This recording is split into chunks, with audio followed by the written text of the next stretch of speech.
Hello viewers, আমরা এখন টোপ তৈরি করতেছি। আপনারা দেখতে পারলেন অল্প নারিকেল, তারপরে 2-3 ফোঁটা মধু।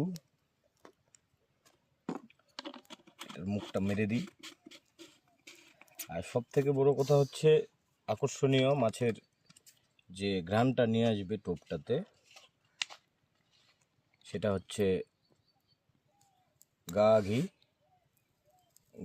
আমরা পরিমাণ মতো নিয়ে নিব। পরিমাণ মতো দিয়ে দিলাম গা ঘি। এরপরে